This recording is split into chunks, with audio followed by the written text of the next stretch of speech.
Gadis barbar pilihan Ustadz tampan. Bab 226. Lihatlah Ikram benar-benar dalam mode ngambek. Dia pergi begitu saja sambil membawa pakaian yang telah dilipat ke kamarnya. Kenapa kalian berdua nggak kejar Ubi? Tuh Ubi kalian ngambek loh. Kedua anak itu malah menggeleng. Mereka kini malah meletakkan pipinya di paha Emi. Nya, tadi Hasan mau susu kan? Nih susunya. Ngendotnya sambil duduk di pangkuan Emi ya. Ucen uga o Emi. Seru Hussein kini dia mengendot jempol kanannya. Ini susu untuk Hussein. Pegang pakai tangan kanan, no tangan kiri. Hussein mengangguk dengan mata yang berkedip dengan lucu, membuatnya gemas. Sendiri pada anaknya ini. Anak pintar. Tiba-tiba Ikram kembali lagi dengan wajah putihnya itu yang memerah. Dia nampak masih kesal. Loh Mas kok kembali? Aku kira Mas akan ke teras lagi sambil ngeteh. Sayang kamu mau coba sembunyiin dari Mas ya? Hah maksudnya Mas? Ikram mengeluarkan 3 Indomie dari belakang punggungnya. Setelah menyimpan pakaian yang telah dilipat oleh istrinya, tadi Ikram akan membuat teh kembali sebab teh di terasnya telah sedikit untuk meredakan kekesalannya. Tapi dia malah menemukan beberapa Indomie dengan rasa berbeda dan jelas Indomie itu rasanya pedas di atas laci dapur, tertutup oleh plastik hitam. Yulia nampak panik melihatnya. Dia ingin berdiri dan mengambil Indomie kesukaannya. Itu tapi Hasan lagi minum susu di pangkuannya. Kembalikan Mas. Aku emang sembunyiin Indomie itu tapi makannya nggak tiap hari kok. Seminggu sekali itu pun waktu Mas kerja di luar atau ngajar di pesantren. Oh berarti waktu Mas keluar dari rumah kesempatan kamu buat makan Indomie diam-diam. Kamu nggak patuhi perintah Mas. Mas kan udah bilang jangan lagi makan Indomie, nggak mau buat kesehatan kamu dan anak kita. Bisa-bisanya kamu berbohong sama Mas. Yulia meringis. Baru makan 2 Indomie, jadi nggak apa-apa Mas. Janji deh nggak ngulangi lagi. Tapi itu 3 Indominya jangan dibuang, aku mau makan juga nanti soalnya. Sayang. Ikram menggeleng dengan tegas. Mas akan kasih ke para santri. Mas, dia tak terima. Kenapa? Mau protes? Kamu mau Mas marah sama kamu? Yulia menggeleng dengan cepat, marahnya suaminya sangat mengerikan. Tapi aku suka makan Indomie Mas. Mas jahat banget larang untuk makanan kesukaanku. Indomie itu makanan terenak di lidahku. Kami nggak bisa terpis. Kletak. Aus, sakit Mas. Dia mengaduh memegangi dahinya yang dijitak. Indomie nggak baik buat kesehatan. Walaupun rasanya enak tapi nanti bakalan merusak sistem pencernaanmu. Kamu terlalu sering makan Indomie, Mas takutnya nanti pencernaanmu bermasalah. Apalagi kamu tengah hamil anak ketiga. Kamu harus selalu makan makanan bergizi dan bervitamin. Untung Mas tahu kamu sembunyikan Indomie ini. Kalau enggak, kamu pasti tetap keras kepala makan Indomie. Apalagi ini rasanya pedas. Ais. Kamu benar-benar kayak anak nakal tahu nggak, selalu dinasehati tapi gak pernah dipatuhi. Rasanya emang pedas tapi aku pakai bumbu cabainya cuman setetes kok. Kalau gak percaya tanya aja ke anak-anak. Yulia masih saja mengeluarkan suaranya, sampai akhirnya dia menciut saat tatapan tajam dari suaminya dilayangkan olehnya. Ikram menghela nafas panjang lalu mengusap kepala istrinya dengan lembut. Jangan diulangi lagi. Kamu tahu kan kalau membantah suami. Perempuan pemilik rambut sebatas pinggang itu mengangguk pasrah. Tapi kalau masih makan mangga muda boleh kan? Boleh tapi jangan terlalu sering. Kenapa juga kamu suka mangga muda bukannya? Mangga matang. Asamnya enak tahu Mas. Apalagi kalau dipakai garam, Enak pol. Membayangkannya saja sudah membuat bulu kuduk Ikram merinding. Dia tidak suka makan makanan asam, dia lebih suka makanan manis. Mas hampir lupa sesuatu. Terus ini apalagi sayang. Kamu ini akhir-akhir ini banyak menyembunyikan sesuatu dari Mas ya. Mentang-mentang Mas selalu gak ada di rumah. Tapi, mata Mas jeli walaupun kamu sembunyikan apapun dari Mas. Yulia kembali meringis, dia ingin mengambil ponselnya itu yang memperlihatkan fotonya dan kedua anaknya yang dia unggah di sosial media, tapi dengan cepat Ikram mengangkat tinggi-tinggi ponselnya. Mas baca komentar dari foto-foto kamu. Banyak para ikhwan yang berkomentar di sini. Mau Mas bacakan komentar mereka? Yulia menunduk dalam-dalam. Maaf Mas.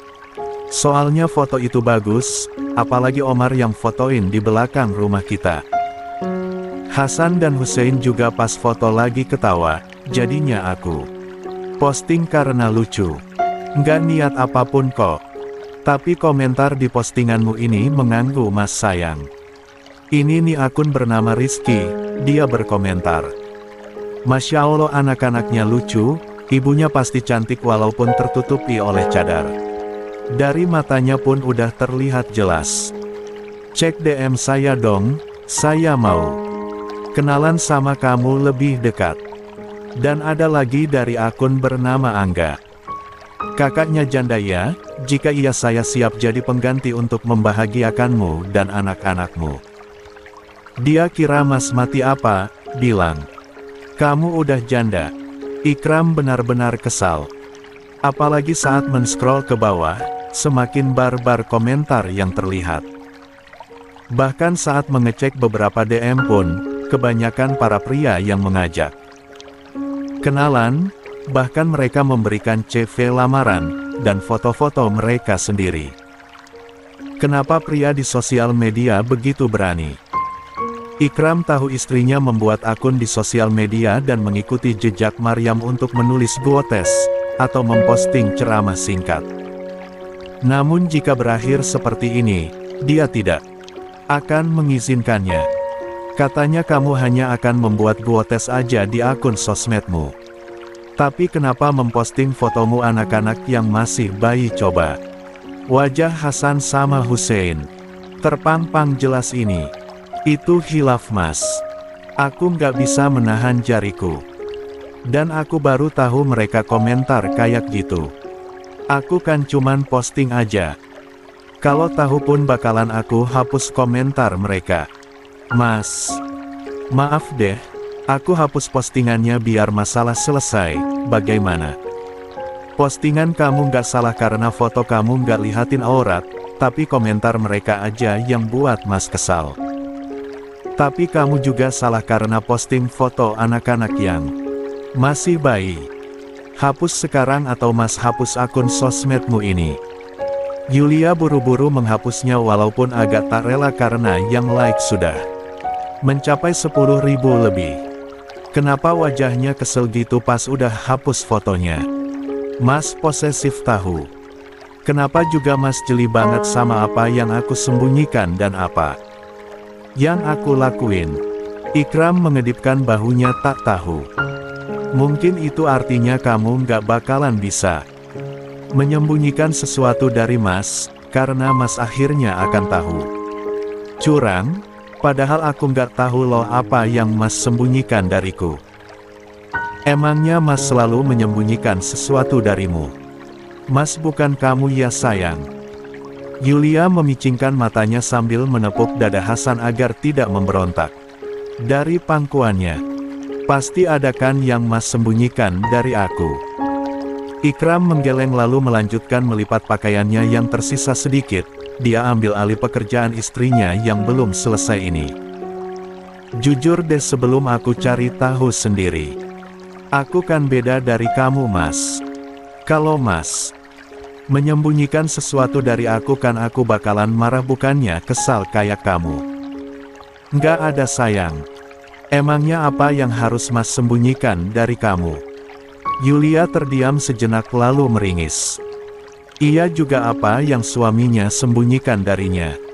Coba, dia selalu jujur padanya. Bahkan setiap pulang dari luar pun pasti ada saja cerita yang suaminya bicarakan padanya. Mana ponselmu tadi? Mas mau blokir para pria yang berani DM kamu. Kalau mereka berani, DM Mas aja.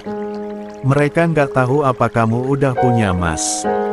Ini sudah seminggu, keadaan Zayan lebih membaik daripada yang sebelumnya. Luka di kening dan perutnya pun sudah mengering. Namun luka yang tak nampak namun berefek. Kuat pada hidupnya entah kapan sembuhnya.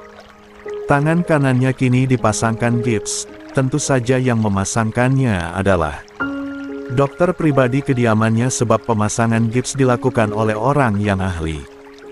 Kini Zayan berada di balkon, menatap sekitar rumahnya yang nampak luas. Di balkon kamarnya dia dapat melihat dengan jelas bagaimana keadaan sekitar. Para maid dan tukang kebun juga penjaga yang bertugas di pagi hari. Dia selalu merasakan kenikmatan seperti ini, duduk ditemani secangkir susu hangat. Tapi bedanya sekarang dia duduk di kursi roda, dengan mengandalkan satu tangan kirinya untuk meminum susu buatan istrinya. Zayan kini mengambil cuti selama sebulan. Itu waktu yang cukup lama dan beresiko tinggi untuk perusahaannya jika tidak ada dirinya, tapi dia sedikit lega sebab Zian menggantikannya untuk menjadi CEO sementara sampai dirinya benar-benar pulih. Zian dibesarkan oleh ayah tirinya yang pastinya dia berpengalaman untuk mengelola perusahaan. Dia juga bekerja di bawah naungan ayahnya. Pasti bisa mengelola perusahaan. Mahafir. Namun Zayan tentu saja tidak sepenuhnya membebani saudara kembarnya. Jika ada laporan penting, dia akan ikut membantu walaupun kerja di rumah saja. Mas Zai, aku cariin kamu dari tadi, ternyata di atas balkon. Kenapa duduk di sini? Mas bosan ingin keluarkah? Zayan seketika menatap istrinya yang begitu cantik dengan gamis hitam dan kerudung coklat. Aku hanya ingin menghirup udara segar. Di balkon kamar selalu menyenangkan. Apalagi kita bisa lihat dengan jelas fajar yang nampak memanjakan mata. Maryam tersenyum tipis, menjatuhkan rahangnya di leher suaminya, dengan tangan mengelus dada bidangnya. Aku tadi sama bibi buat sup daging Mas. Selama seminggu kan. Mas hanya makan bubur rumah sakit, jadi aku buat spesial sup untuk kamu. Maryam kembali dengan semangkuk sup daging yang asapnya mengepul.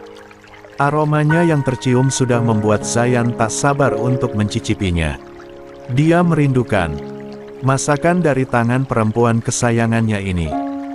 Namun baru saja Maryam ingin meletakkan mangkuknya, tiba-tiba kakinya menginjak. Gamisnya sendiri, membuat dia kehilangan keseimbangan. Naasnya semangkuk sup daging yang kuahnya masih panas itu harus jatuh di paha suaminya. Tentu saja Maryam kini panik, dia sampai berteriak histeris dan berusaha mengusap pahanya yang penuh oleh sup daging. Ya Allah Mas, maafkan aku. Aku ceroboh. Bisa-bisanya aku membuatmu terluka. Kuah ini pasti panas, bagaimana dengan paha dan kakimu? Kamu sakit kan? Zayan menggeleng, menghentikan tangan istrinya yang terus mengusap pahanya dengan kerudungnya. Kamu lupa Mas nggak bisa merasakan apapun sayang. Stop, lihat kerudung kamu dan tangan kamu jadi kotor. Maryam seketika tersadar. Tidak ada reaksi kesakitan walaupun kuah sup panas itu jatuh di paha suaminya. Dia lupa, bagian bawah suaminya telah mati rasa. Maafkan aku Mas. Nggak apa-apa, tangan kamu memerah. Sakit. Maryam menggeleng, dia malah menangis membuat mata Zayan meredup. Kenapa? Menangis sayang? Kamu tahu kan aku nggak suka lihat kamu sedih. Maaf, aku ceroboh. Maafkan aku Mas. Mas nggak merasakan sakit apapun, tidak perlu datang isi. Tapi karenaku kaki Mas memerah. Kuah sup tadi panas. Aku harus hubungi dokter pribadimu yang ada di bawah sekarang. Zayan malah memegang tangan istrinya sambil menggeleng. Aku baik-baik saja. Bisa. Bantu aku ganti pakaian. Kamu juga harus ganti, pakaianmu jadi kotor kan. Kekacauan ini biar Maid yang urus. Mau tak mau Maryam mengangguk, mendorong kursi roda suaminya untuk masuk ke dalam. Dia terlebih dahulu mengganti pakaian dan kerudungnya, setelah itu menggantikan pakaian suaminya. Saat melihat kedua paha suaminya dia meringis. Kulitnya memerah, tentu saja hal itu karena kuah sup daging. Ia benar-benar istri yang ceroboh. Aku oleskan salep ya Mas agar kulit paha Mas baik-baik aja. Zayan mengangguk. Selesai mengganti pakaian, kini Zayan hanya memakai kaos hitam dengan celana pendek saja. Ah iya, di luar ada para pekerja yang aku suruh. Mereka akan membuat lift untuk Mas, agar Mas bisa naik ke lantai atas. Tidak perlu repot-repot untuk menyuruh penjaga membawa Mas ke lantai atas lagi. Zayan mengangguk seadanya. Padahal aku berencana buat lift nanti jika kamu hamil. Tapi sekarang malah aku yang akan gunain liftnya. Aku sekarang ini memang tidak bisa berbuat apapun. Maryam mengecup hidung mancung suaminya. Jangan merendahkan, Mas udah menjadi pria hebat bisa bertahan sejauh ini. Aku kagum sama kamu Mas. Kamu pria yang membuatku kagum setelah abiku. Di siang hari istrinya tertidur di atas sofa dengan wajah yang terlihat begitu lelah setelah mengurusnya. Zayan benar-benar merasa bersalah pada istrinya ini. Maaf sayang, karena kamu harus berhenti mengajar di pesantren. Suamimu ini sekarang sangat merepotkanmu. Padahal aku menikahimu untuk membuatmu bahagia bukannya sengsara seperti ini. Pria yang duduk di kursi roda itu mengusap pipi istrinya. Maryam meringkuk di sofa. Begitu nyaman tertidur di siang hari ini setelah selesai salat zuhur. Tidur dengan nyenyak. Aku tidak akan mengganggu tidurmu, sayang. Dia memberikan kecupan singkat di bibir istrinya lalu mendorong kursi rodanya sendiri. Tuan, apa ada yang Tuan butuhkan? Tanya salah satu maid dengan ramah. Biarkan istri saya tertidur di sofa, jangan berani ada yang bangunkan dia. Baik Tuan. Tapi Tuan akan pergi kemana? Takutnya nanti Nyonya Maryam bangun terus. Cari Tuan. Saya akan pergi menemui seseorang yang membuat saya harus duduk di kursi roda ini. Tuan Tep. Zayan mengangkat satu tangan kirinya. Panggilan Pak Andri, bantu saya untuk keluar dari mansion ini. Dan siapkan mobil. Maid berumur 50 tahun itu mengangguk pasrah akan perintah dari majikannya ini. Tak butuh waktu lama bagi Zayan untuk sampai di tempat yang dia tahan selama ini. Kini hatinya telah siap bertemu sosok kakak berbeda ibu dengannya yang telah menghancurkan kehidupannya. Dalam satu ruangan, terpisahkan oleh kaca anti pecah, namun ada lubang kecil agar suara mereka bisa terdengar dengan jelas. Di depan pintu yang tertutup pun ada petugas polisi yang sedang berjaga. Kini dua saudara yang pertama kalinya dipertemukan saling memandang satu sama lain. Zayan cukup terkejut. Tanpa tes DNA pun wajah peneror yang sialnya adalah saudaranya ini ada kemiripan dengannya. Matanya itu sangat mirip dengan almarhum papanya yang telah tiada. Papanya dulu sebelum menikah dengan ibunya ternyata pernah menghamili seorang wanita. Zayan cukup tertarik pada bekas luka bakar di sebelah pipi pria itu. Saya sering melihat wajah kamu tersebar di sosial media. Menjadi CEO muda mewarisi perusahaan raksasa Mahavir Company. Sedangkan kamu baru pertama kalinya melihat saya. Reaksi kamu sama seperti Zian saat minggu lalu menemui saya, ucap Hanja. Kini dia memakai pakaian orange, jelas dia sudah menjadi tahanan.